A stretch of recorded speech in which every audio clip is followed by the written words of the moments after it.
And an arrest made in the Princeton jogger case. Plus, a look at the marathon results. All that and more coming up on EIV News at 9.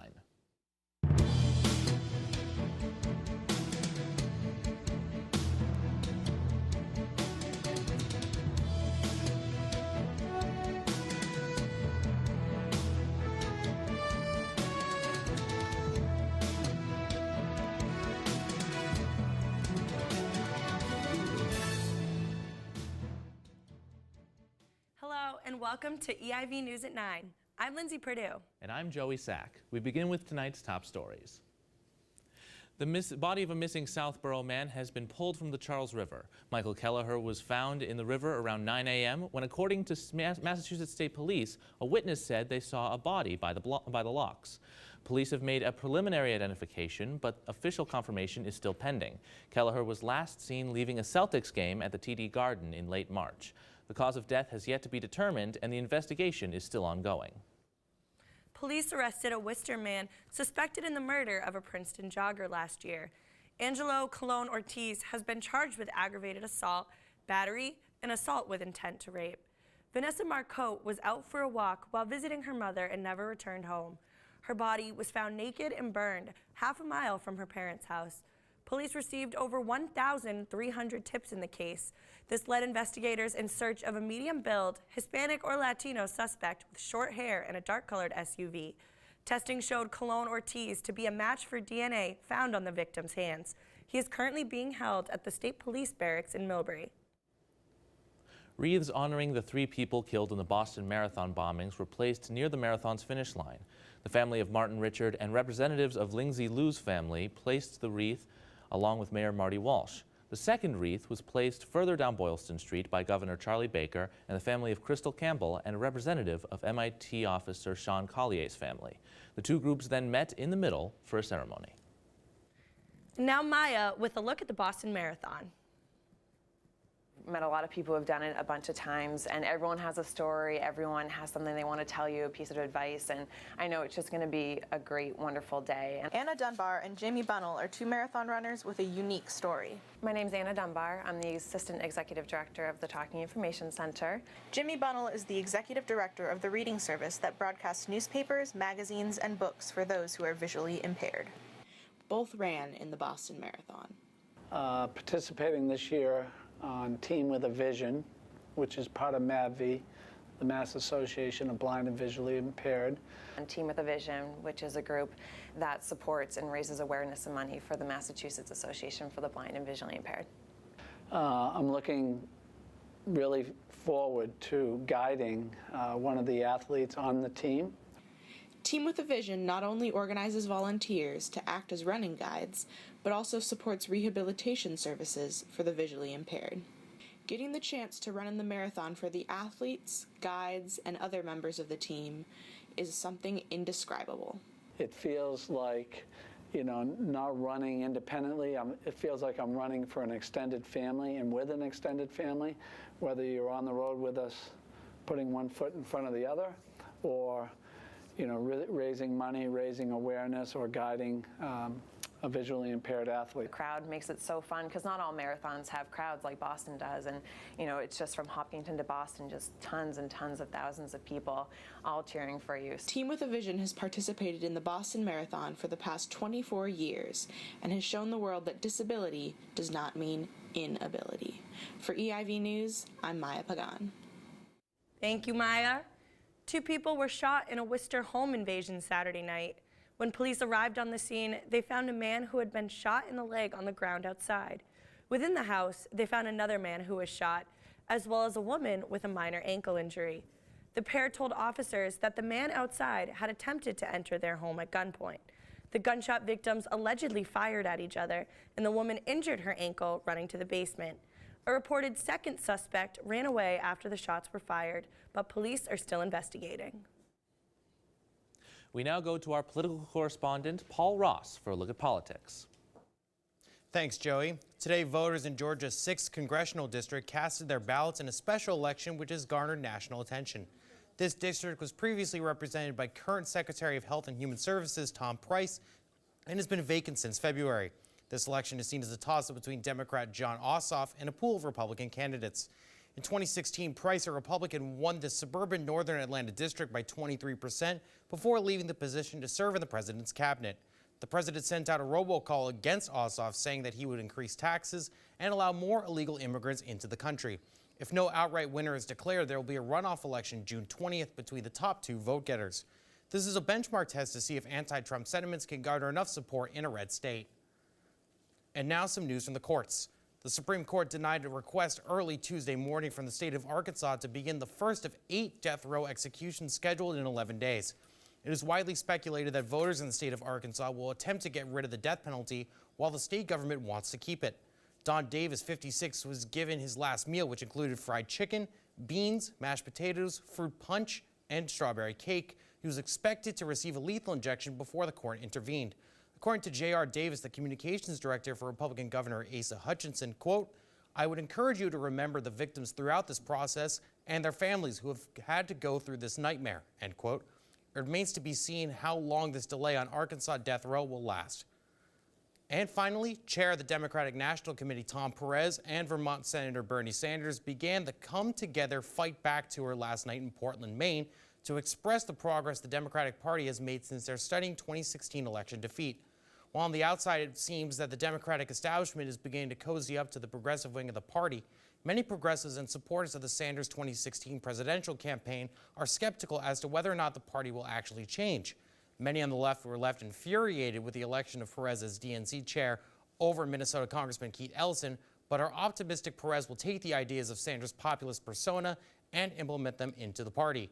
It remains to be seen if the Democratic Party will go to the left and if the Dems can win back the Senate in the 2018 midterms. Joey, back to you. Thanks, Paul. Remains of a mysterious creature were found on Revere Beach Friday. A Channel 7 photographer reported that the unidentified sea creature appeared as if it had no head and was in the beginning stages of decomposition. It is unclear how long the creature's carcass had been on the beach.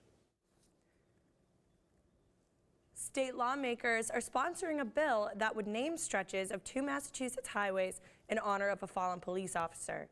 Auburn police officer Ronald Tarantino Jr. was killed in the line of duty after the man he pulled over shot him in the back. The bill was introduced by Republican State Representative Paul Frost, who believes it's an appropriate way to commemorate and dignify Tarantino's sacrifice.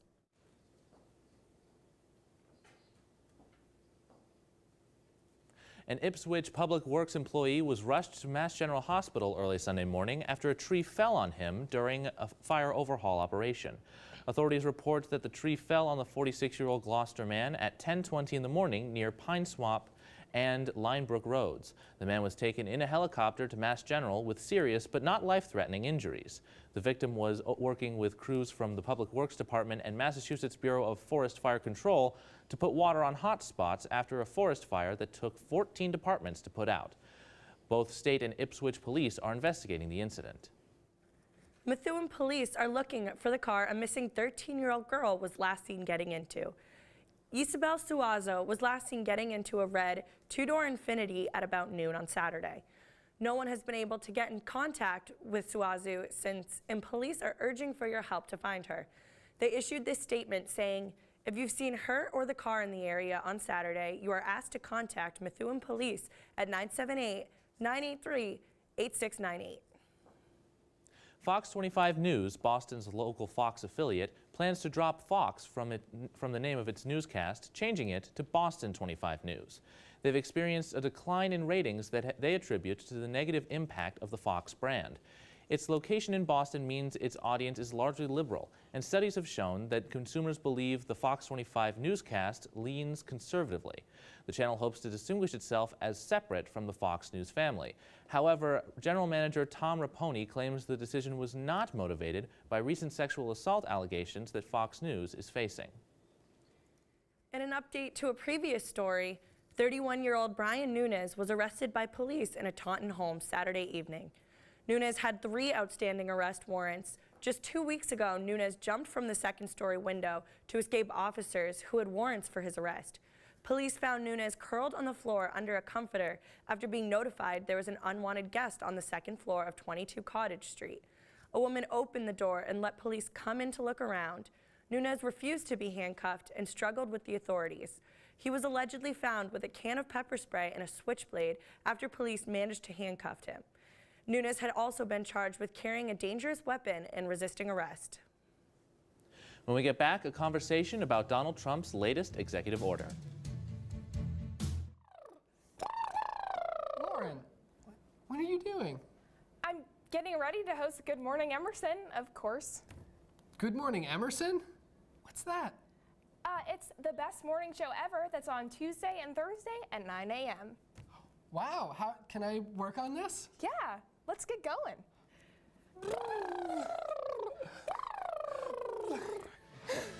Red leather, yellow leather, red leather.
Welcome back to EIV News at 9. Donald Trump's latest executive order titled Buy American, Hire American targets federal agencies, asking them to overhaul the H-1B visa program. Paul, from a political standpoint, what does it do for the United States? Well, this is one of those situations where Donald Trump wants to go and put America first, as he's been saying a lot since the election campaign. But it's one of those situations where Trump really wants to go and allow American workers back into the job workplace. So in a sense, a lot of foreign workers would not be able to go and get the jobs that they've been training for a lot of their lives, and it basically is going to try to allow American workers to get the jobs that basically have been taken away from them, as Trump will go and say. Now, it's also interesting to note that, so Moses, from an international standpoint, a lot of times students will, come to America specifically to learn and then to get jobs in the United States, because even today, America is sort of seen as the land of opportunity. What is that going to do, this new executive order, what's that going to do to, the relationship between, foreign students and foreign employees with the United States? Well, I think that this executive order from the beginning already chips away at that. I mean, the relations with Mexico are tense at best, especially with things considering the wall. And I think this is really no different, where it's kind of going to damage that image, it's going to make it more difficult for relations to improve going forward. And it's also a bit of a conflict of interest considering Trump has foreign manufactured products on this. It's interesting, a lot of the major companies actually prefer that this order that Trump is going to go and sign today in Wisconsin, but a lot of people outside of that are sort of skeptical of it. Besides his base, a lot of people within his base were very concerned that he wasn't doing the populist tasks that he was going to go and promote himself as to do. But in this sense, this is a very good policy point for him, populist-wise, but otherwise a lot of things may be put out of proportion as to this actually getting approved and how Congress will actually go and execute this. It seems sort of not quite unsubstantiated, but very hard to follow through on something like this. Especially going back, you had the claims that he wanted to make Mexico pay for the wall, just didn't happen. It seemed more of a publicity action. It seems like this is the same.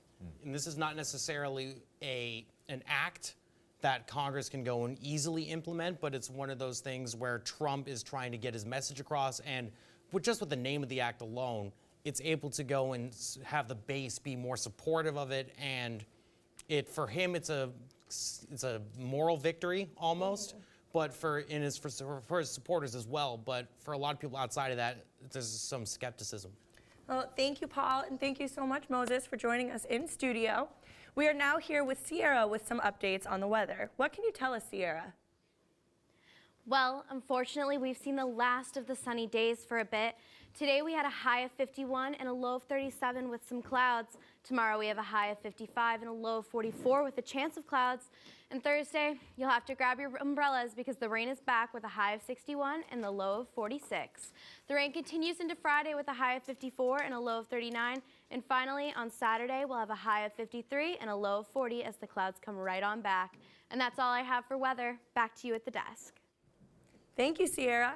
And now for a look at what's happening around the world this week. We're joined in studio by our international correspondent, Moses Small. What can you tell us, Moses? Thanks, Lindsay. This weekend, tension flared over North Korea's nuclear program. The country held a failed missile launch on Sunday and drew backlash from South Korea as well as the U.S. Vice President Mike Pence told the North not to test the United States or its regional partners. Pence also left the option open of pursuing peace talks with Pyongyang. North Korean officials later said that they plan to carry out more weapon tests, but there's no evidence that the North has any missiles powerful enough to reach the United States. Multiple countries, including China and Japan, have asked for peaceful resolution moving forward. And an update on Turkey's referendum. President Recep Erdogan won a state referendum that would give him increased power as president. This includes the ability to declare new laws and control the country's budget. Critics like Turkey's opposition party have questioned the outcome of the election and reported unfair election practices. Critics also voiced concerns that these changes give the Turkish president too much power. President Donald Trump congratulated Erdogan by phone, but many other Western leaders are cautious after the referendum. And lastly, news from Mexico. The country's ex-governor Javier Duarte was arrested after a 6-month-long search by police. He served as Mexico's governor from 2010 until last October and allegedly stole millions of dollars by moving them into shell companies for his own use. Duarte and his wife were found in Guatemala in a resort on Saturday night. He denies the charges, but he's going to be sent to Mexico for trial. And that's all the international news I have for tonight. Joey and Lindsay, back to you. Thanks for the update, Moses. A home in Haverhill was destroyed by fire this past weekend, but everyone in the multifamily residence was able to escape safely. An observant neighbor, lawyer Dave Stewart, was leaving his office when he saw the smoke. After he called 911, he ran into the building to make sure everyone was aware of the emergency. He ran into the building and found a woman on the 3rd floor looking for her cat. He grabbed the cat and led her from the building, along with 3 other people. He credits his training in the U.S. Navy for his quick reaction. In total, 7 people were displaced by the incident, and the damage to the building is estimated to be around $150,000. And now Elle with a look at Charlie's. Charlie's Kitchen caters to a diverse clientele, a 50s-style diner dive bar in Cambridge. Charlie Lambros founded this hidden gem in 1951, and it's considered to be one of the last traces of the original Harvard Square. Charlie's is known for their cheap drinks, burgers, upstairs lounge, backyard beer garden, best jukebox in town, and eco-friendly initiatives. Regulars from Charlie's discuss what makes it so great. They treat everyone like family. The atmosphere is amazing. They have really cheap drinks and everything's really good. And you always have friendly bartenders. I would say the best thing on the menu is that double cheeseburger with bacon and jalapenos. And then the best thing on the menu to drink is your $4 JMOs. All day, every day. Amidst a big city, Charlie's serves as a down-to-earth place where many gather to eat good grub.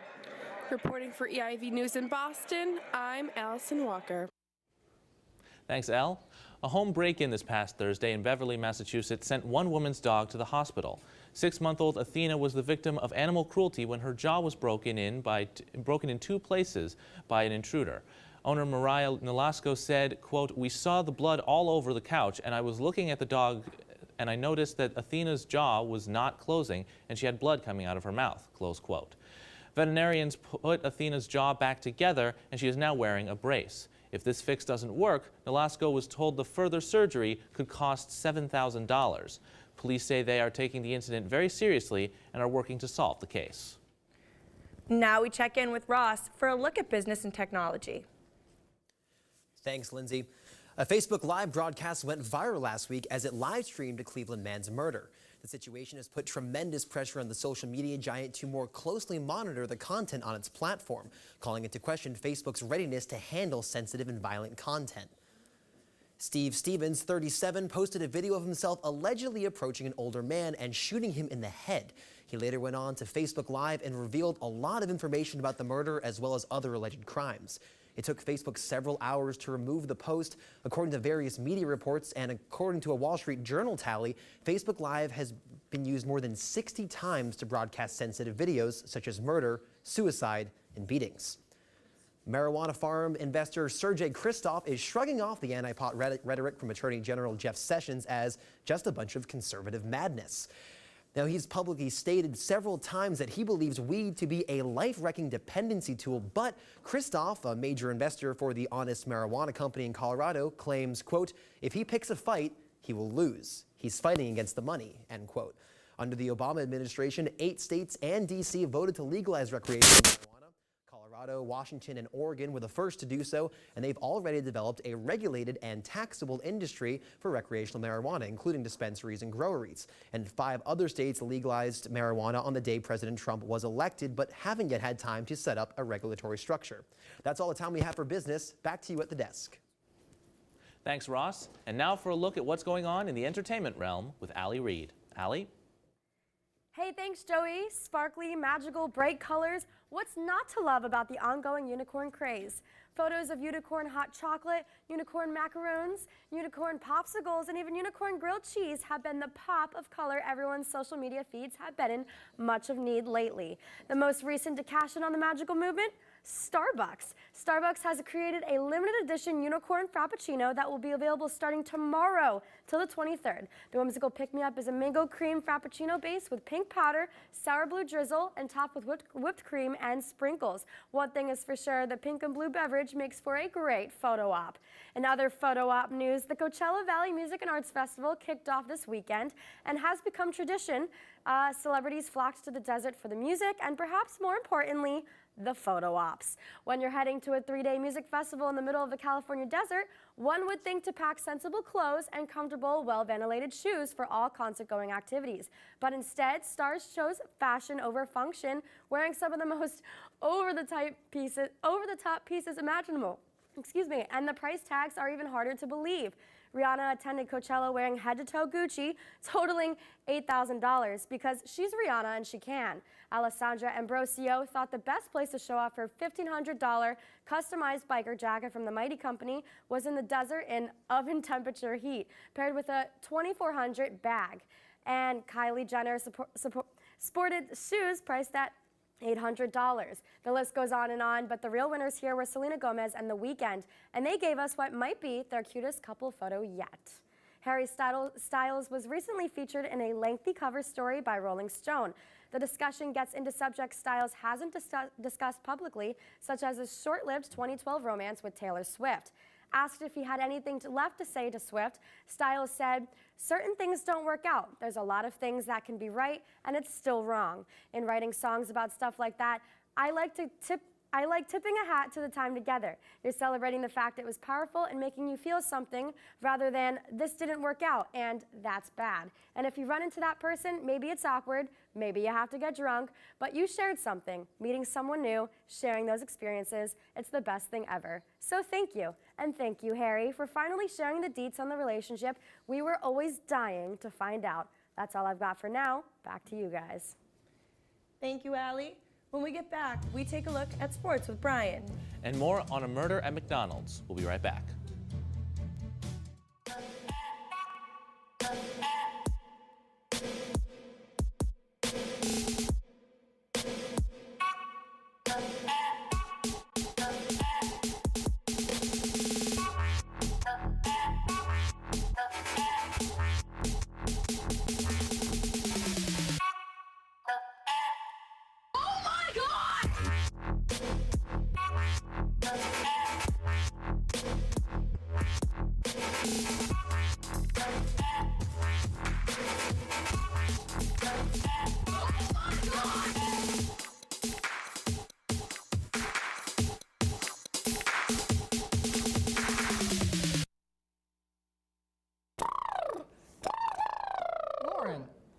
What are you doing?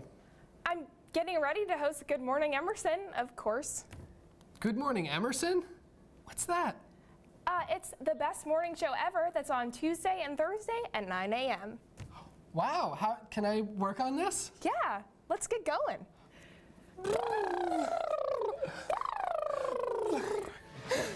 Red leather, yellow leather, red leather.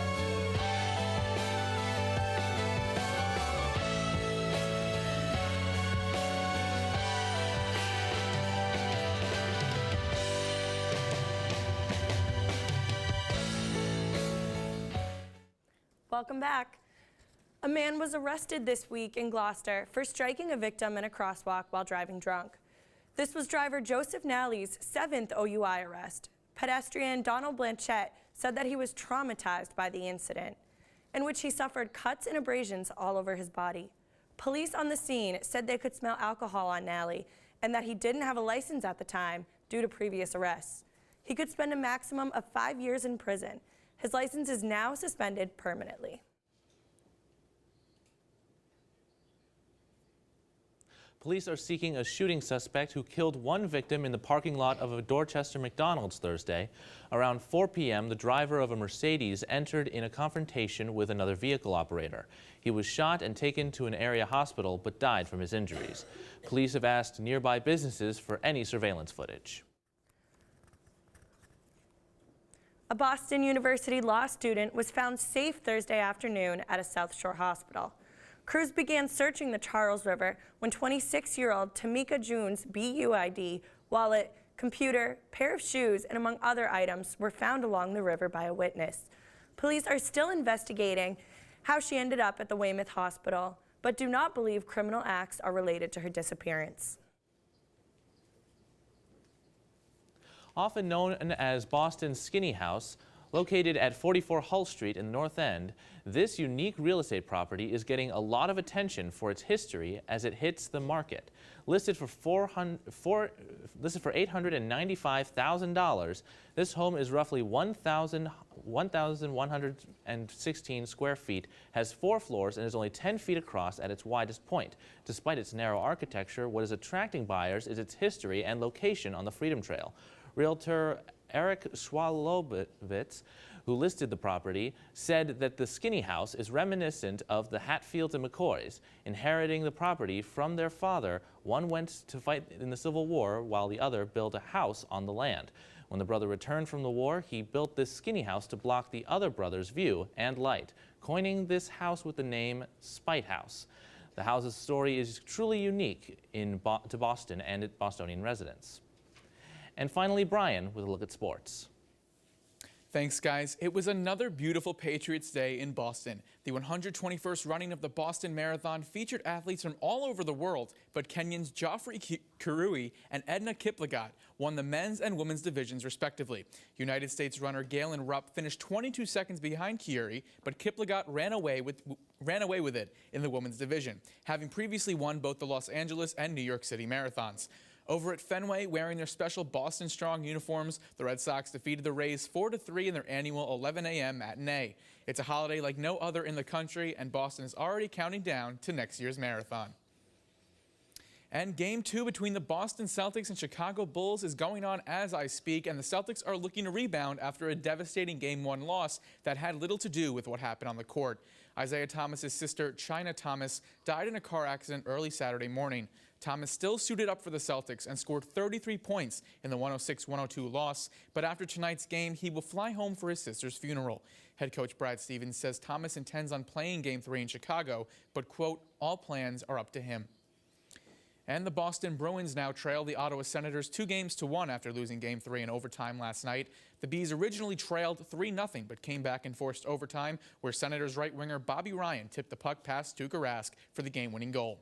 Game 4 is tomorrow night and is essentially a must-win for the Bruins because if the Senators come out on top, the Bruins would be facing elimination in Game 5 in Ottawa. And Major League Baseball celebrated its annual Jackie Robinson Day on Saturday, April 15th, which marked the 70th anniversary of Robinson breaking baseball's color barrier. This year, the Los Angeles Dodgers, who Robinson played for while they were in Brooklyn, unveiled a statue in his honor outside Dodger Stadium. The statue shows Robinson sliding into home, and engraved on the side is one of his most impactful quotes. It reads, "A life is not important except in the impact it has on other lives." The impact Robinson had on the African-American baseball community is truly immeasurable. Back to you guys. Thank you, Brian. And that's all we have time for tonight. Tune in next week for all the Boston news you need. And in the meantime, check us out online at eivnews.com or on Twitter at EIV News. I'm Lindsay Perdue. And I'm Joey Sack. We'll see you next week. Good night.